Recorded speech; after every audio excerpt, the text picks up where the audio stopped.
Avec Minispot, j'apprends tellement de choses. Avec Minispot, j'apprends tellement de choses. J'espère que mon Seigneur sera satisfait de moi. J'espère que mon Seigneur sera satisfait de moi. Alhamdulillah, Alhamdulillah, Alhamdulillah, Alhamdulillah. Que l'islam et mon iman soient de plus en plus forts afin d'être auprès d'Allah. Voici le véritable trésor. Assalamu alaikum wa rahmatullah wa barakatuh les enfants. La dernière fois, nous avons commencé l'histoire du prophète Nuh alayhi salam et nous allons poursuivre aujourd'hui avec cette deuxième partie, Inch'Allah. Nous allons tout d'abord parler de la dévotion. Qu'est-ce que la dévotion, les chers enfants? La dévotion, c'est lorsqu'on est dévoué dans notre religion. En d'autres termes, c'est l'importance que l'on accorde à nos obligations et devoirs religieux. C'est notre attachement sincère envers Allah Azza wa Jal. Notre objectif donc vis-à-vis d'Allah subhanahu wa ta'ala est d'être ce que l'on appelle dévot. La dévotion, parmi les gens dans notre monde, se répartit sur 5 niveaux. Le premier niveau constitue les personnes indifférentes à la religion, qui ne se préoccupent pas beaucoup du degré de rapprochement vers Allah Azza wa Jal. Le deuxième niveau sont les personnes qui prient, qui jeûnent le mois de Ramadan et s'éloignent des péchés capitaux. Mais la question d'aimer Allah Azza wa Jal ou de se rapprocher de lui ne les préoccupe pas forcément. Ces personnes sont satisfaites de leur état actuel. Le troisième niveau constitue les personnes qui désirent se rapprocher d'Allah Azza wa Jal et tentent de le faire, mais ils font encore leur premier pas sur le chemin de la dévotion. Le quatrième niveau sont ceux qui désirent se rapprocher d'Allah Azza wa Jal et souhaitent devenir plus dévots encore, et désirent aussi que leurs amis suivent le même chemin qu'eux. Le cinquième niveau sont les personnes qui ne sont préoccupées que par la satisfaction divine à leur égard et par le désir d'accéder au paradis. Cette catégorie est consacrée à l'islam. Malheureusement, ce cinquième niveau constitue une minorité. Le quatrième ne la dépasse pas de beaucoup. Quant au troisième niveau, il représente la plupart d'entre nous, n'est-ce pas? Notre objectif en écoutant l'histoire de Nuh alayhi salam est donc d'atteindre la cinquième catégorie, Inch'Allah.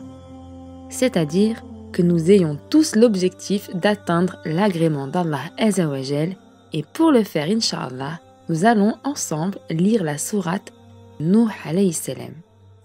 Versets 1 à 3. Nous avons envoyé Nuh vers son peuple. Avertis ton peuple avant que leur vienne un châtiment douloureux. Il leur dit: Ô mon peuple, je suis vraiment pour vous un avertisseur clair. Adorez Allah, craignez-le et obéissez-moi. Nous voyons ici que Nuh alayhi salam a utilisé les mêmes termes que notre bien-aimé prophète Muhammad alayhi salatu wassalam pour avertir son peuple. Si vous regardez la série sur la sira du prophète expliquée aux enfants, vous comprendrez qu'il s'agit ici du même message. Verset 4. Pour qu'il vous pardonne vos péchés et qu'il vous donne un délai jusqu'à un terme fixé.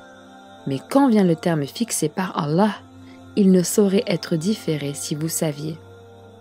Dans les versets 3 et 4, Nuh alayhi salam s'adresse à son peuple. À partir du 5e verset, Nuh alayhi salam s'adresse à Allah Azza wa Jal pour se plaindre auprès de lui et lui faire le rapport des réactions de son peuple à l'égard de son message. Lors de ces 950 années qui s'étaient alors écoulées à ce moment-là. Verset 5 de la sourate Nuh. Il dit: Seigneur, j'ai appelé mon peuple nuit et jour. D'ailleurs, en temps normal, le rappel se fait la journée. Mais Nuh alayhi salam, lui, commence par citer la nuit, avant le jour, en évoquant qu'il y avait invité son peuple, ce qui prouve que son activité était continuelle, subhanallah. Versets 6 et 7. Mais mon appel n'a fait qu'accroître leur fuite, et chaque fois que je les ai appelés pour que tu leur pardonnes, ils ont mis leurs doigts dans leurs oreilles, se sont enveloppés dans leurs vêtements, se sont entêtés et se sont montrés extrêmement orgueilleux. La réaction du peuple de Nuh alayhi salam était très décevante. En examinant les versets, nous voyons qu'il commence par « chaque fois ». Cette expression prouve qu'il y a passé 950 années de manière constante et répétée, subhanallah. Et vous voyez, Nuh alayhi salam ne dit pas « ils ont mis le bout des doigts ». Il dit « ils ont mis leurs doigts », comme s'ils les mettaient entièrement dans l'oreille afin d'être sûrs de ne pas entendre, et après avoir bouché leurs oreilles, Nuh alayhi salam a commencé à leur parler avec des signes. Et pour ne plus le voir, les gens de son peuple se sont cachés en s'enveloppant dans leurs vêtements. Ensuite, versets 8 et 9, « Ensuite je les ai appelés ouvertement, puis je leur ai fait des proclamations publiques et des confidences en secret. » On voit que Nuh alayhi salam a vraiment tout essayé pour guider son peuple. Il a utilisé tous les moyens disponibles pour transmettre son message. Sourate Nuh, verset 10. J'ai donc dit, implorez le pardon de votre Seigneur car il est grand pardonneur. Regardez ceci les enfants. La première chose sur laquelle Nuh alayhi salam a insisté afin de guider son peuple à adorer Allah subhanahu wa ta'ala est le pardon d'Allah azza wa jal et leur besoin de sa miséricorde. Il n'a pas insisté sur la terreur, le châtiment d'Allah, etc. comme beaucoup le font de nos jours, et malheureusement ceci est dû à une mauvaise compréhension de l'islam. Car la chose la plus importante en islam est bien sûr la miséricorde d'Allah azza wa jal, soit son pardon. Retenez bien ce verset les enfants car il est vraiment très important de comprendre que le message de l'islam n'est pas basé sur la violence, la haine ou l'obligation, mais sur le pardon et la miséricorde d'Allah, sur l'espoir qu'Allah azza wa jal nous pardonne chacune de nos erreurs. L'amour et la gentillesse l'emportent toujours sur la haine et la violence des enfants. Allah azza wa jal dit dans la sourate Taha, verset 44, en s'adressant à Moussa alayhi salam, puis parlez-lui gentiment. Peut-être se rappellera-t-il ou me craindra-t-il. Comprenez les enfants que craindre Allah n'est pas une chose péjorative. Allah azza wa jal doit être craint de la même façon que l'on craint nos parents. Nous nous devons de leur être obéissants et de craindre leur réaction face à nos bêtises, de la même façon que nous devons craindre Allah azza wa jal et avoir honte de lui désobéir et donc revenir à lui et lui demander pardon constamment. Ce verset nous explique qu'il faut inviter les gens à l'islam avec amabilité, délicatesse et surtout miséricorde. Et voici l'importance du pardon dans la suite de la sourate Nuh, versets 11 et 12.